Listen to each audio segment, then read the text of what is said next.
이제 우리 하나님 말씀은 사도행전 27장입니다.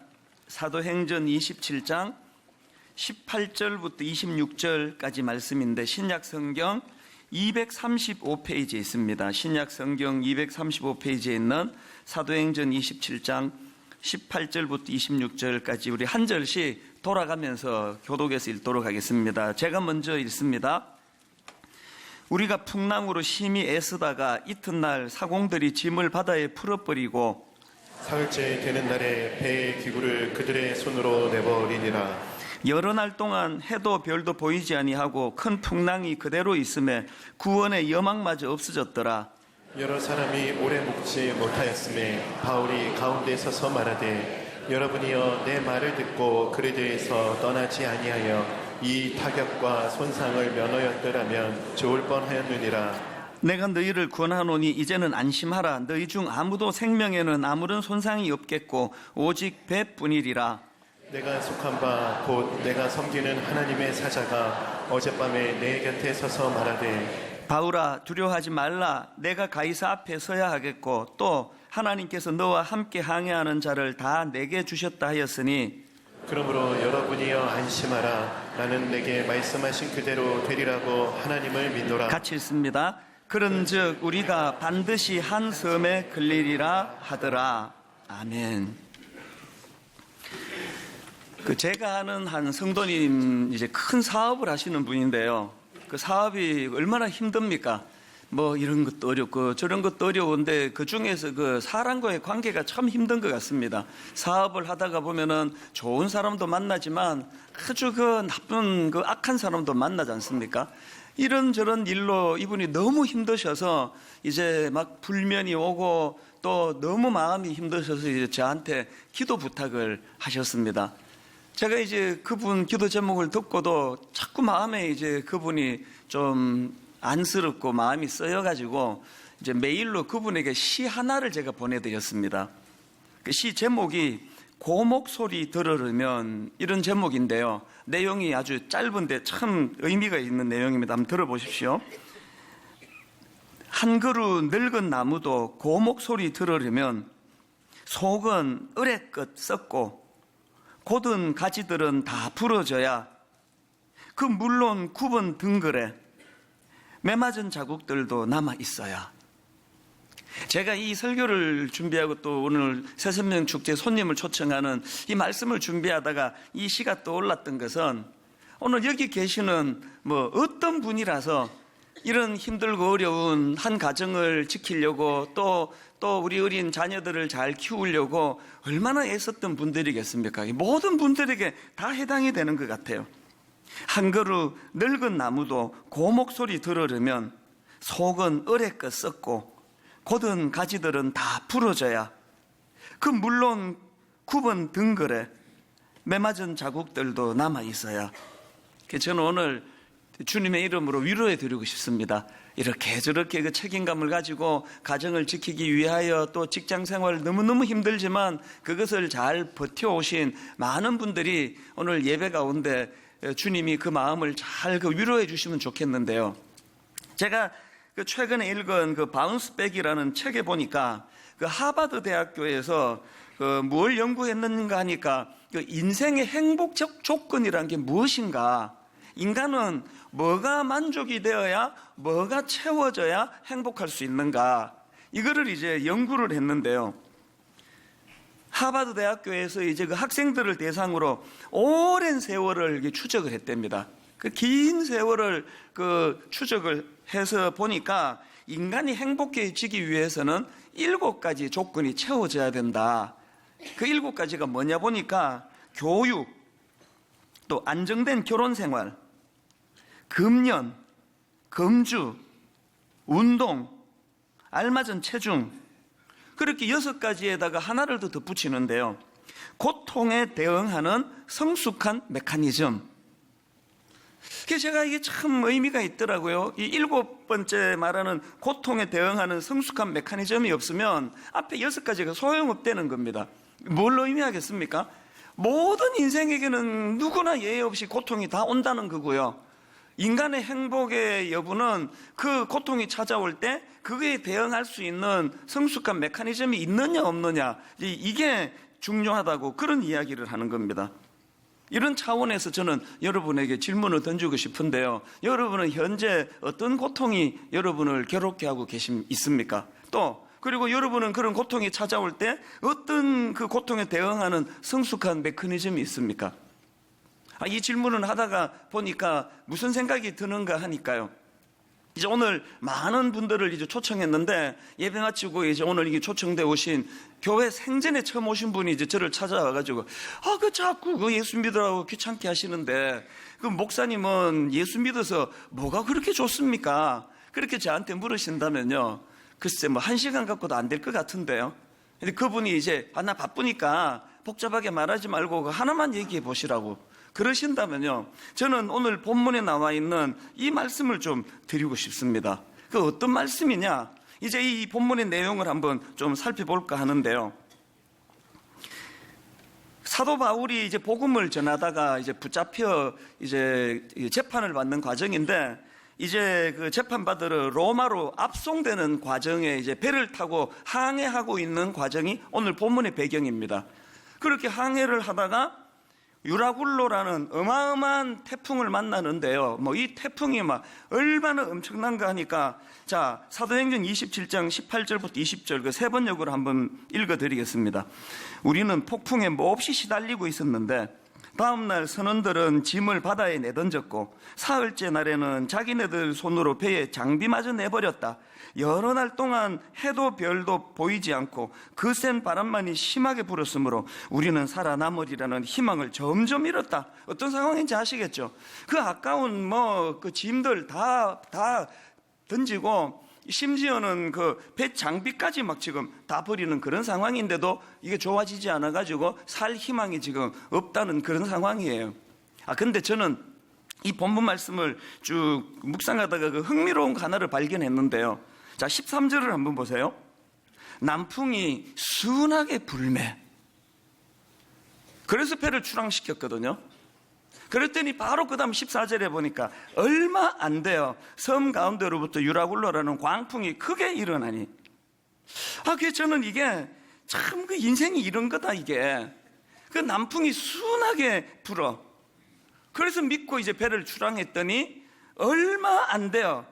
상상도 못하는 광풍이 불어와가지고 죽을 것 같은 거. 이거 인생 아닙니까? 이게 대부분이 다 그 눈물 흘리는 게 다 이것 때문이라 생각합니다. 남풍이 순하게 불어. 그래서 그 사람하고 결혼한 거 아닙니까? 결혼하고 조금만 있으니까 갑자기 얼마 안 돼요. 지금까지 고통하는 분이 한두 분이겠습니까? 남풍이 순하게 불어. 이야, 이 사업 이거 이 대박이겠다, 이거. 온 집안 돈 끌어모으고 집 팔고 옆에 아는 분 돈 다 끌어모아가지고 이거는 100% 이거는 남풍이 순하게 부는 거 보니까 대박이다 그랬는데 사업 딱 시작하고 얼마 지나자마자 얼마 안 돼요. 그게 인생인 것 같아요. 그래서 여러분, 성경이 참 이런 인생의 지침서입니다. 그래서 이런 경우들을 대비하도록 성경이 뭘 가르쳐 주시느냐? 자, 전도서 7장 14절이요. 형통한 날에는 기뻐하고 곤고한 날에는 되돌아보아라. 이 두 가지를 하나님이 병행하게 하사 사람이 그의 장래일을 능히 헤아려 알지 못하게 하셨느니라. 여러분, 이 성경을 조금만 미리 알았더라면 그렇게 그냥 그 큰 풍랑 만나 죽을 고생하는 건 피할 수 있는 분이 한두 분이 아니에요, 사실은.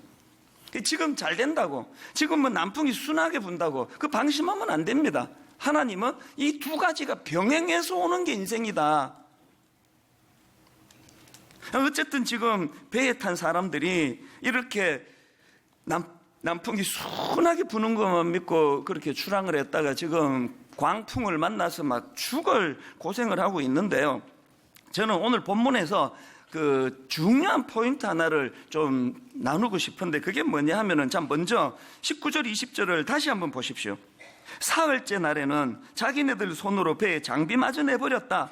여러 날 동안 해도 별도 보이지 않고 거센 바람만이 심하게 불었으므로 우리는 살아남으리라는 희망을 점점 잃었다. 여기 보니까요, 이제 풍랑 초기에 일어난 일 아닙니까? 광풍이 불고 한 사흘 어간이 되고 나니까 이제는 희망이 없는 게 이제 우리는 뭐 희망 없다 그랬는데요.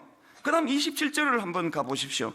열 나흘째 되는 날 밤, 꽤 많은 시간이 흘렀죠. 열 나흘째 되는 날 밤에 우리가 아드리아 바다에서 이리저리 쫓겨가다가 자정쯤 되어 사공들이 어느 육지에 가까워지는 줄을 짐작하고 물을 저어보니 20길이 되고 조금 가다가 다시 재니 15길이라 암초에 걸릴까 하여 고물로 닷넷을 내리고 그 다음 보세요. 날이 새기를 고대하니라. 이미 지금 풍랑 시작되고 사흘 어간에 이미 그들이 낙심하고 좌절했는데 그 사이에 풍랑이 잠잠해진 거 아니거든요. 상황이 좋아진 거 아니거든요. 그렇게 절망적인 상황이 지금 열 나흘째 계속되고 있는데 여기 보니까 그 날이 새기를 고대하니라. 이걸 그 영어 성경 NIV로 보니까요, 이 날이 새기를 고대했다는 이 부분이 prayed라는 단어를 쓴 거예요. 그러니까 뭘 의미합니까? 그냥 기계적으로 날 새기를 기다린 게 아니라 기도했다는 거예요. 절박하게 부르짖었다는 거예요. 매달렸다는 거예요. 뭘 의미합니까? 희망을 지금 그들이 가지고 있다는 거 아닙니까? 그 제가 던지고 싶은 문제 제기가 뭐냐면은 지금 상황은 좋아지지 않았고 이미 사흘 좀 지나면서부터 절망이 몰려왔는데 어떻게 열 나흘이라는 세월이 지난 시간이 지난 그 즈음에 없던 희망이 생겨가지고 밤새워 하나님께 살려달라고 기도하고 막 고물을 내려보고 닻을 내리고 그런 시도를 하는 의욕이 살아났나? 이게 오늘 이제 다루고 싶은 포인트 중에 하나입니다. 그래서 제가 이런 관점으로 본문을 잘 이렇게 관찰하다가 보니까요, 그 절망을 표현했던 이제 우리는 희망이 없다 그렇게 절망을 표현했던 20절하고 그 다음에 이제 우리는 살아나기를 이제 그러니까 날이 새기를 고대하니라라는 이 29절 사이에 뭐가 있었냐 보니까요, 예수 믿는 바울의 권면이 있었더라고요. 그 중에 한 구절만 읽어드릴까요? 22절. 바울이 이렇게 권면합니다. 절망한 그들에게 내가 너희를 권하노니 이제는 안심하라.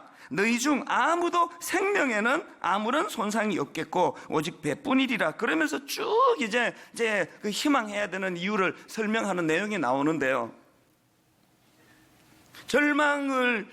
절망으로 가득 찼던 그 배 안에 있던 그 광풍 만난 사람들이 왜 다시 희망을 회복했나 보니까 거기에는 예수 믿는 사람 바울의 권면이 있었더라고요. 자, 그러면 다시 이제 또 이런 질문이 가능하지 않습니까? 그럼 바울은 모든 사람들이 지금 광풍으로 다 죽어가는데 왜 그 사람은 어떻게 그렇게 희망으로, 그렇게 요새 쓰는 표현으로 희망 전도사가 돼서 그런 아름다운 메시지를 전할 수 있었나? 그거에 대한 답도 있더라고요. 자, 22절부터 그 바울의 그 호소를 연속해서 한번 들어보십시오. 내가 너희를 권하노니 이제는 안심하라. 너희 중 아무도 생명에는 아무런 손상이 없겠고 오직 배뿐이리라. 어떻게 이런 확신을 하게 됐나? 그 다음 23절. 내가 속한 바 곧 내가 섬기는 하나님의 사자가 어젯밤에 내 곁에 서서 말하되 바울아 두려워하지 말라. 내가 가이사 앞에 서야 하겠고 또 하나님께서 너와 함께 항해하는 자를 다 내게 주셨다 하였으니. 그래서 결론적으로 25절. 그러므로 여러분이여 안심하라. 나는 내게 말씀하신 그대로 되리라고 하나님을 믿노라. 자, 이걸 정리하면 이렇게 됩니다. 풍랑을 만난 지 사흘 어간 때부터 벌써 좌절하고 낙심했던 그 배에 있던 사람들이 열 나흘이 될 때 오히려 상황은 하나도 좋아진 게 없음에도 희망을 가지고 그렇게 밤을 새워서 기도하면서 의욕을 가지고 나갈 수 있었던 데는 바울이라는 예수 믿는 사람의 권면이 있었고, 또 바울이 그렇게 담대한 희망을 전할 수 있었던 것은 자기가 소속된 바울의 표현으로 자기가 섬기는 그 하나님의 말씀이 있었다는 거예요. 그러니까요, 나머지 모든 사람들이 그 풍랑 바다는 고립 아닙니까? 배에 갇혀서 고립됐기 때문에 희망을 볼 수 없었는데 유독 바울은 하나님께 소속되었고라는 표현이 뭘 의미하겠습니까? 그 많은 단절이 아니라 하나님과의 커넥션이 이루어졌다는 거예요.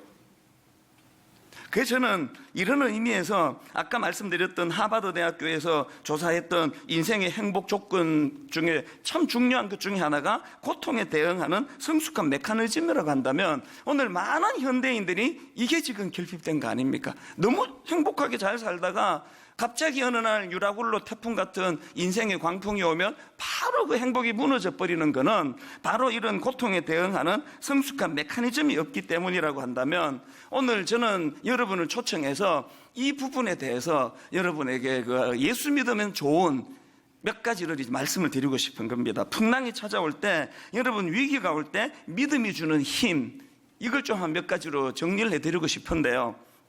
여러분 믿음이 올 때 위기가 올 때 믿음이 주는 힘 중에 첫 번째가 두려움의 제거입니다. 자, 24절을 보시겠습니까? 지금 유라굴로 태풍으로 절망할 수밖에 없는 상황에 빠진 바울에게 하나님이 말씀을 주시는데 제일 먼저 주시는 말씀이 뭡니까? 바울아, 두려워하지 말라. 이게 너무너무 의미가 있는 거예요. 하나님이요, 바울에게 너 풍랑 이기는 법 받아 적어봐라 이렇게 말씀하신 거 아니에요. 비결을 가르치신 게 아니라 가장 먼저 주신 거, 두려워하지 말라. 왜 이런 말씀을 하나님이 가장 먼저 주셨을까요? 인간은요, 위기를 만나면 그 위기 자체도 문제지만 그 앞에 절망하기 때문에 무너지는 거거든요. 요즘에 그 프로야구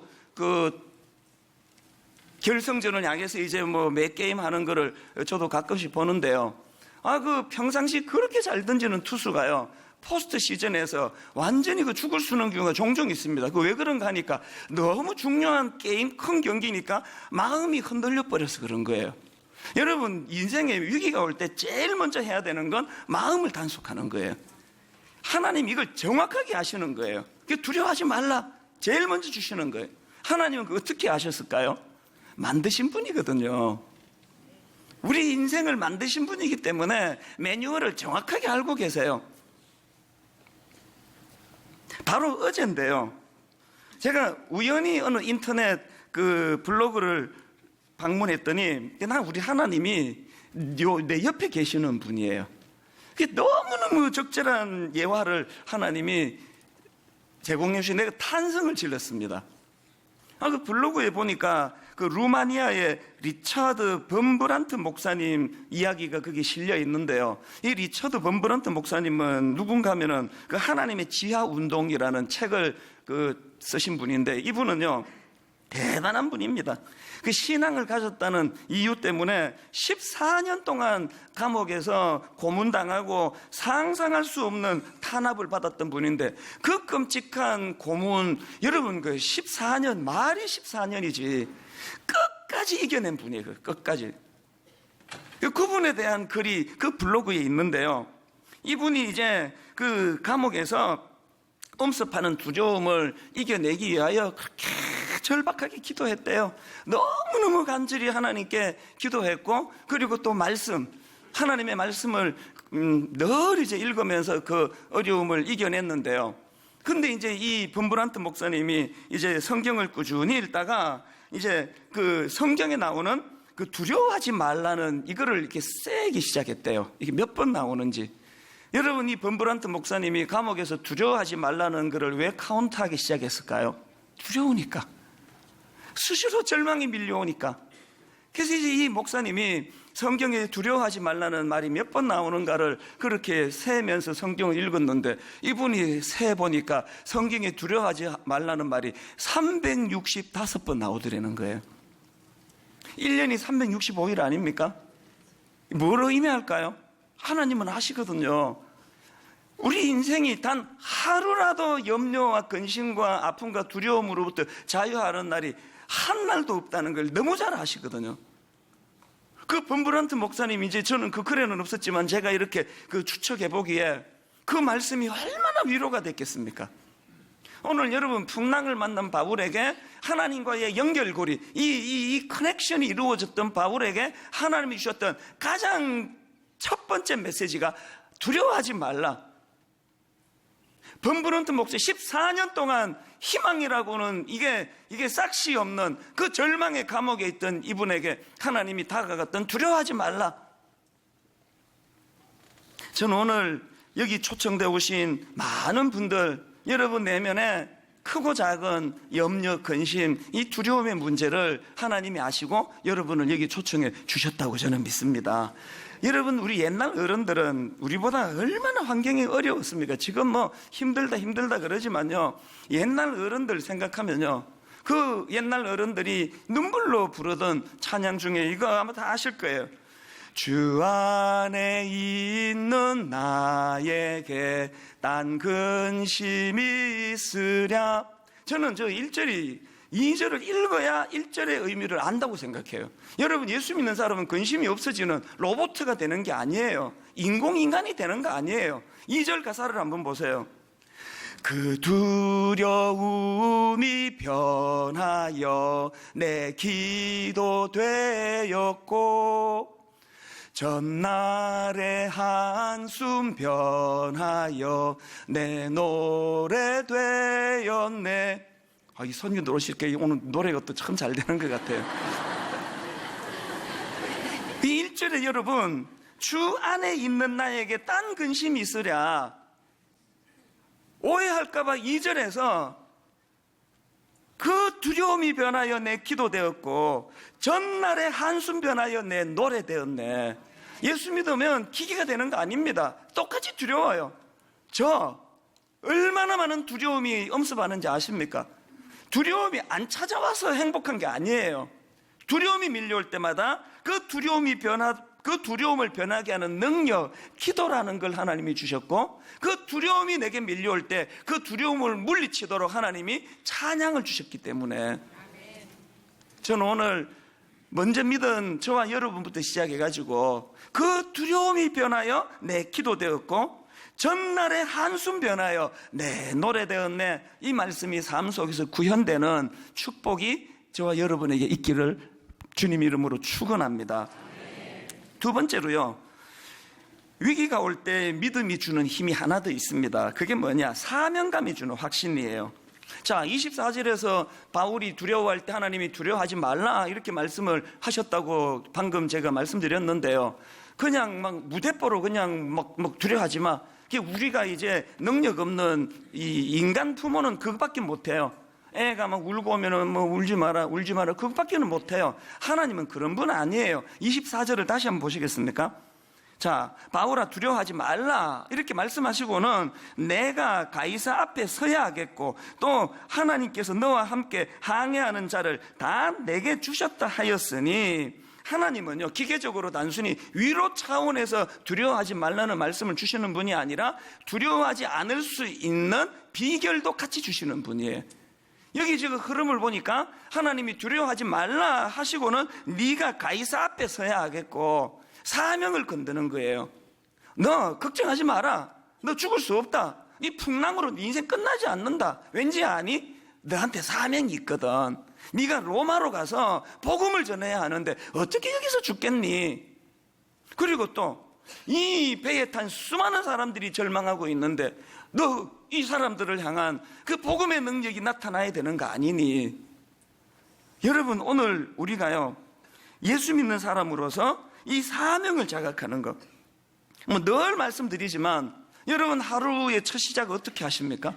아침에 눈 떠보니까 아이고 또 뭐 안 죽고 살아있네, 그렇게 시작하세요? 아닙니다. 저는 새벽에 일찍 일어나는 사람이에요. 3시에도 일어나고 4시에도 일어나고, 저는 새벽에 일어나면은 너무너무 이 하루가 벅차요. 아침에 일어났더니 내가 안 죽고 살아있다는 거는 아직도 내게 사명이 남아있다는 걸 확인하기 때문에 이 하루 동안 하나님이 나를 통하여 하실 일들을 생각하면 너무 가슴이 벅찬 거 아닙니까? 어젯밤에는 낙심이었거든요. 이 큰 교회를 유지한다는 건 상상을 초월합니다. 말로 다 할 수 없는 종류의 문제들이 날마다 다 저한테 보고가 되는 거 아닙니까? 무거워 견딜 수 없는 마음을 가지고 잠자리에 들어갔지만 아침에 일어나 짧은 숙면을 하고 눈이 딱 떠여지면 하나님 아직도 내게 호흡을 연장시켜 주신 거는 내게 사명을 주셨기 때문이구나. 작게는 우리 집에 있는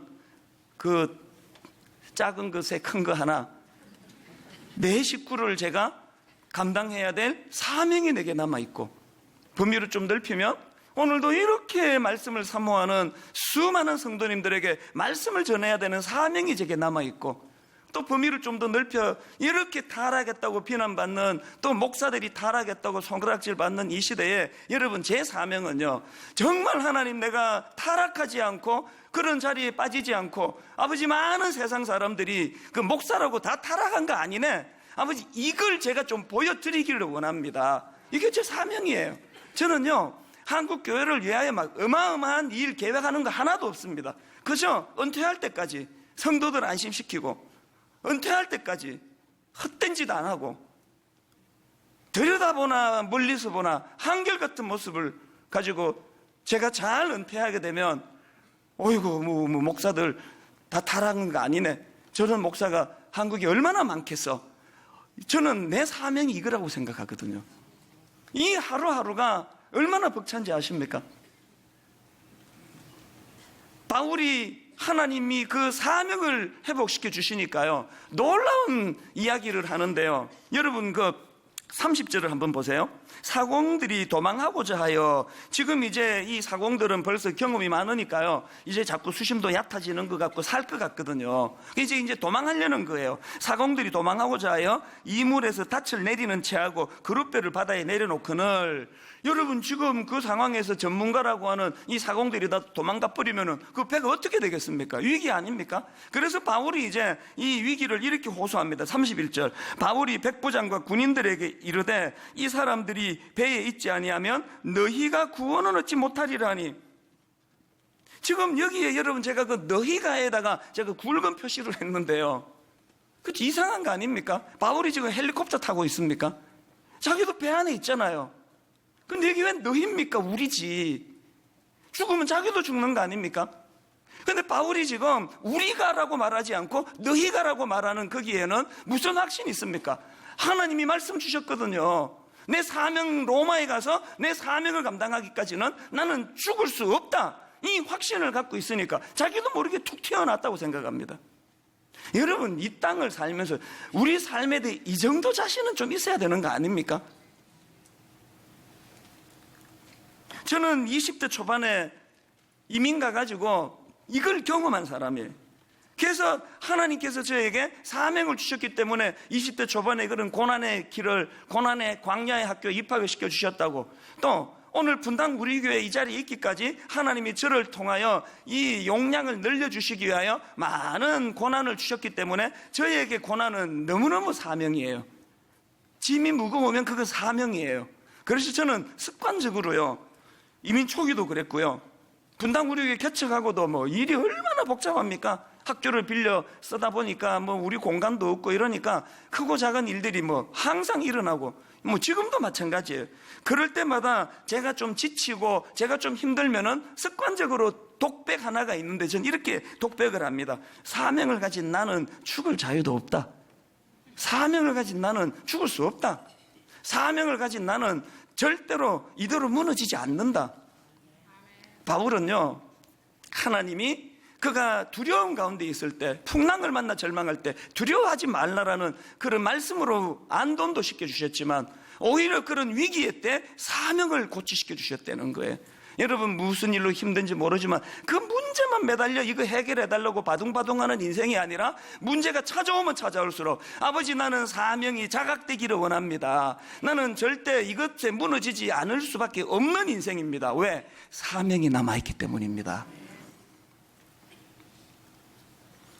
마지막 세 번째로, 위기가 올 때 그 믿음이 주는 힘이 하나 더 있는데요, 그것은 희망의 전이에요. 희망의 전이. 무슨 뜻인가 하면은, 자, 24절을 한번 보세요. 먼저 하나님이 바울에게 희망을 주셨습니다. 바울아, 두려워하지 말라. 바울아, 두려워하지 말라. 그랬더니 그 희망이 회복된 바울이 바로 그 다음 25절에서 그러므로 여러분들이여 안심하라.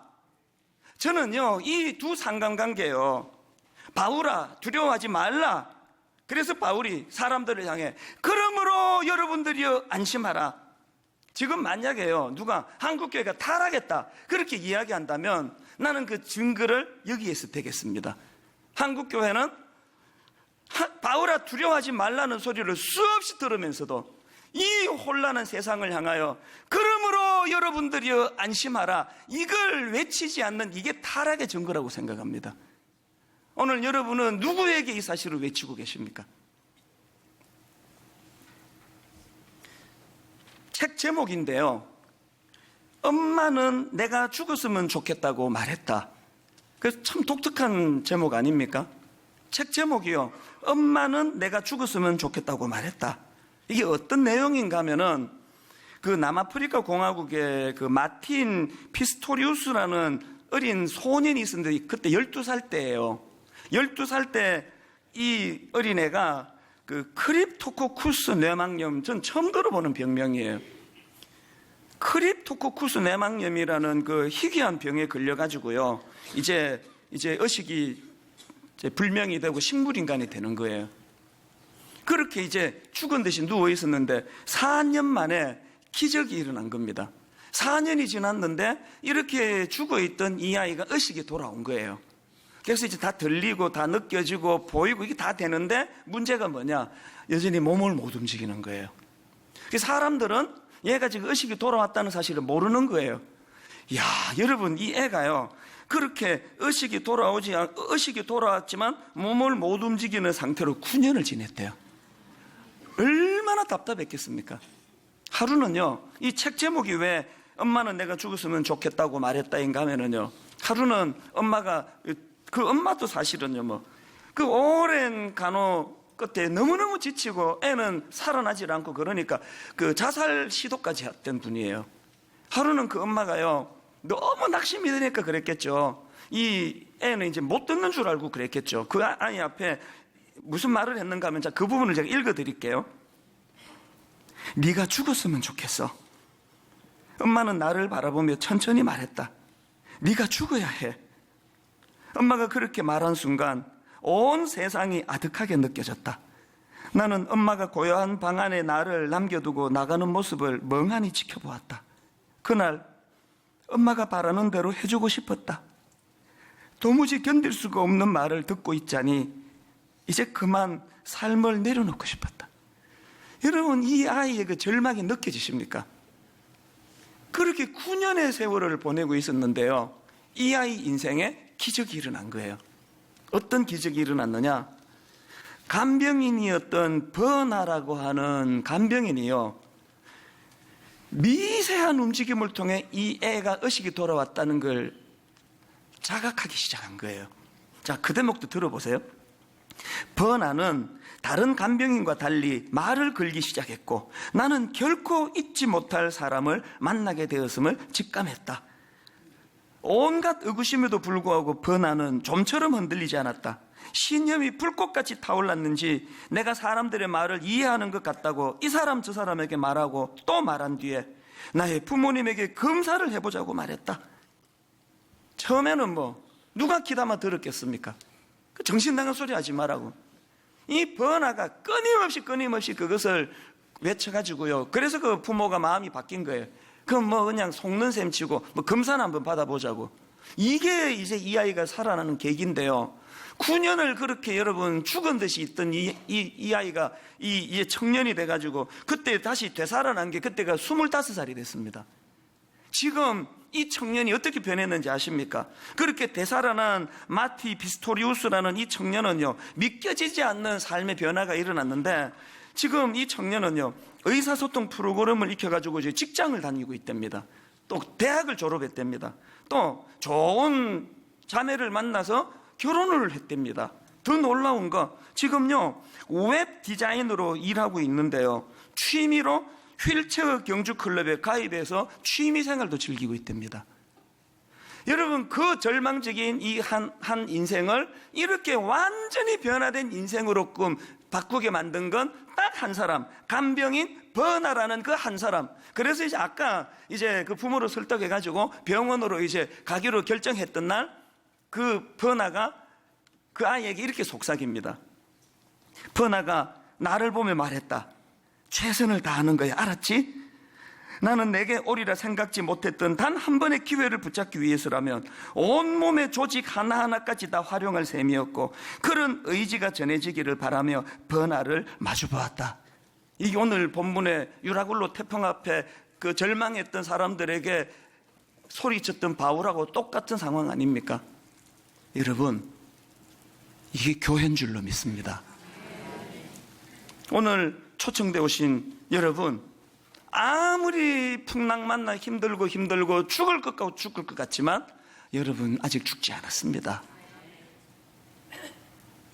그동안 이 사실을 제대로 잘 전해드리지 못한 한국 교회의 저 같은 목회자들의 타락을 용서해 주시기를 바랍니다.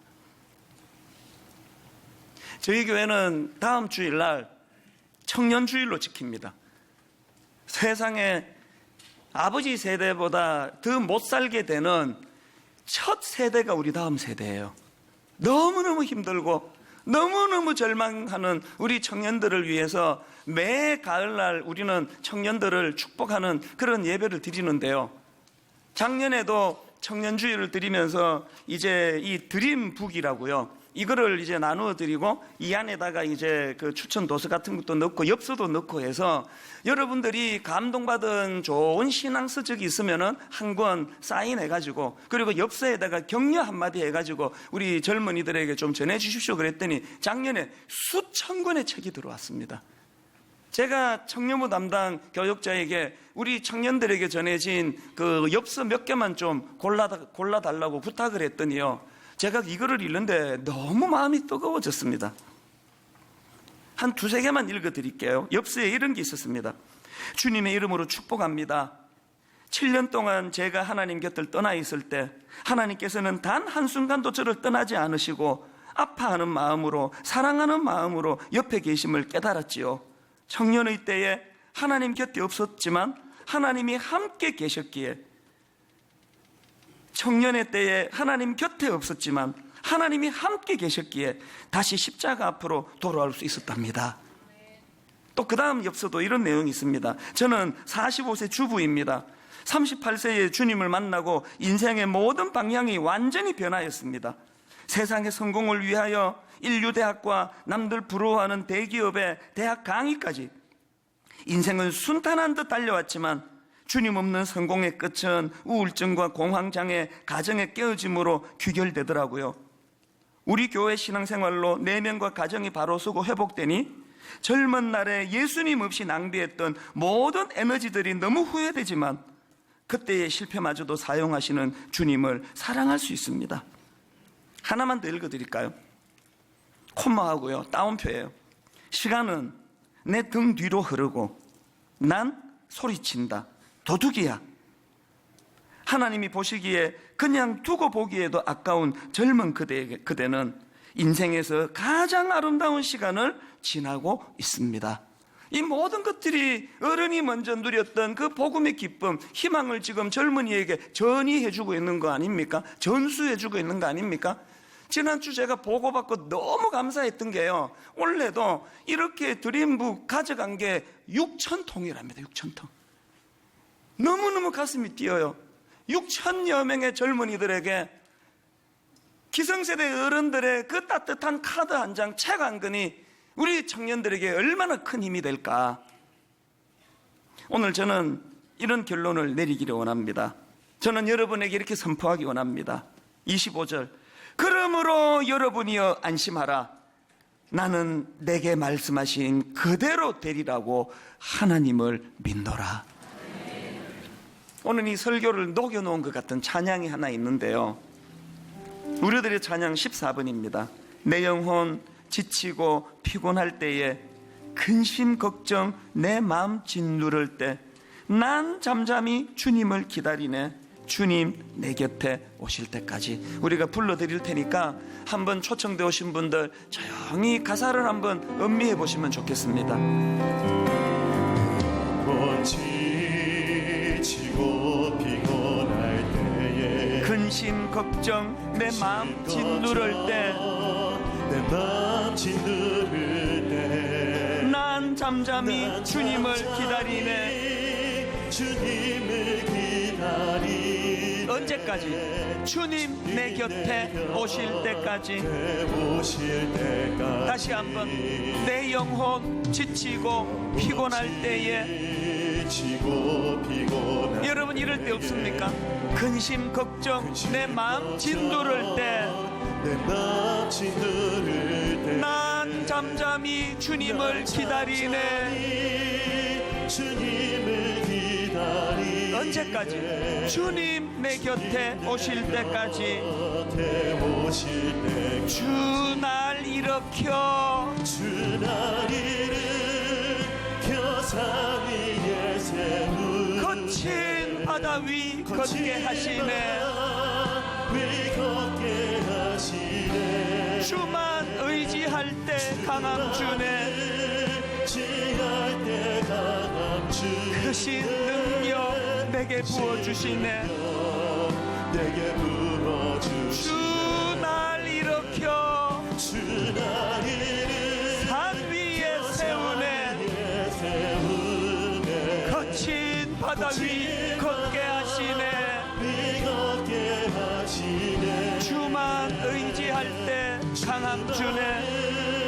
지할 때 강함 주네 크신 능력 내게 부어주시네. 내게 부어주시네 여러분 이 시간 긴 시간 요구하지 않겠습니다. 한 1, 2분 저에게 시간을 주신다면요, 이 시간 한번 조용히 눈을 감아 보시겠습니까? 어떨 때 육신의 눈을 닫을 때 영혼의 눈이 열릴 때가 있습니다. 분명히 남풍이 순하게 불매 이렇게 시작한 가정인데 얼마 안 돼요. 풍랑을 맞는지라. 분명히 남풍이 순하게 불매 그래서 사업을 시작했는데 얼마 안 돼요. 이게 인생 아닙니까? 여러분 오늘 이 시간 조용히 눈을 감으시고요, 한번 그림을 그려보시는데요,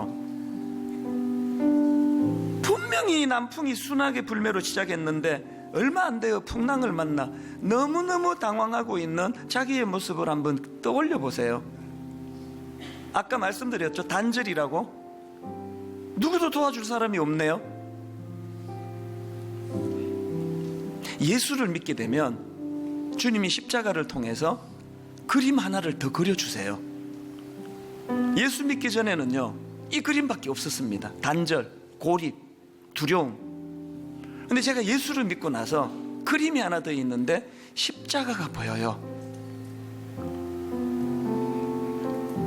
범죄함으로 하나님과의 관계가 깨져버려서 고립되고 있었는데 그 일을 위하여 십자가에서 보혈을 흘리시는 그 주님이 컥한 눈길로 나를 쳐다보고 계시는 그 그림이 생겨나는 게 그게 신앙이더라고요.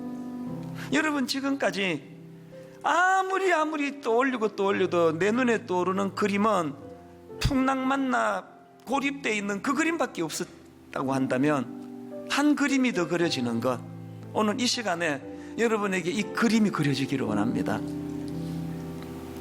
저는 새생명축제 둘째 날에 꼭 이렇게 시도하기를 좋아하는데요, 여러분 위해 한번 기도해 드리고 싶거든요. 오늘 초청돼 오신 분들 중에서 저 사람 얘기를 듣고 보니까 내가 모르는 영역이 있을지도 모르겠다. 창조주라는 분이 만약에 계신다면 그분이 두려워하지 말라 이렇게 말씀하시는 분이라면, 그분이 오늘 날 이 자리에 초청했다면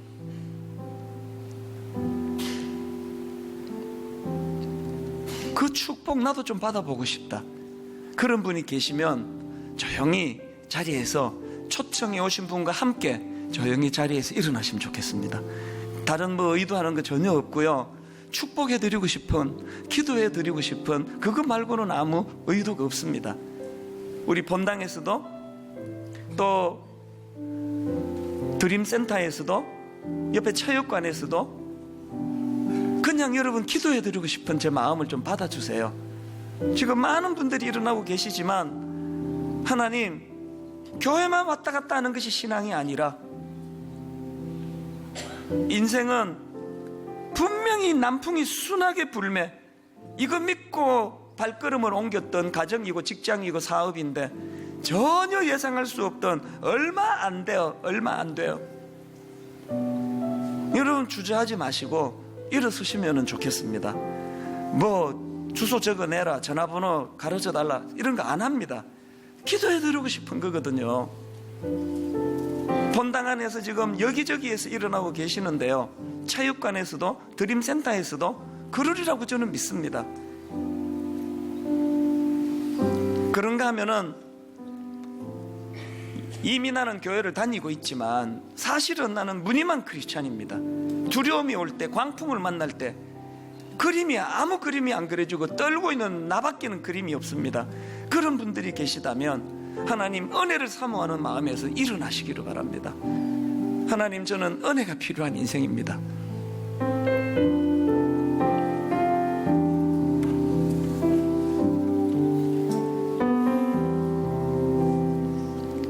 (20대) 초반의 이민생활 초기에 광풍이 저에게 몰려올 때 너무 두려웠고 너무 불안했고 견딜 수 없는 공포가 있었지만, 그 중에서 여러분, 제가 제일 견디기 힘들었던 게 뭔지 아십니까? 이 아픔을 알아주는 사람이 아무도 없다는 거예요. 형제도, 부모님도, 배우자도 아무도 알아주지 못합니다. 단절이 됐기 때문이에요. 이 시간 여러분을 위해 제가 기도해 드리겠습니다.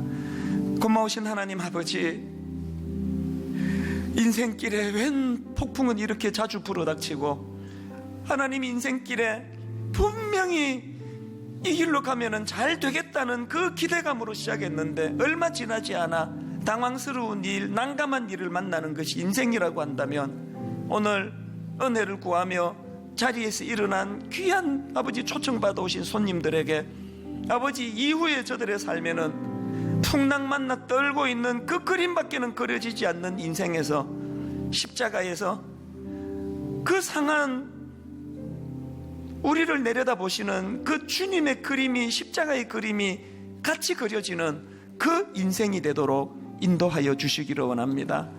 일어선 그 손길들마다 오늘 성령님 그 손 붙잡아 주시고 영안이 열고 그 주님을 볼 수 있도록 은혜 주시고, 하나님, 이번 한 주 내내 두려워하지 말라 365번 성경에 기록하면 우리에게 들려주시기 원하는 그 하나님께서 오늘도, 내일도, 화요일도, 수요일도 예전에 없던 이 메시지가 우리 영혼에서 울려지는 그 길로 아버지 걸어가는 주님의 자녀들이 되게 하여 주시옵소서.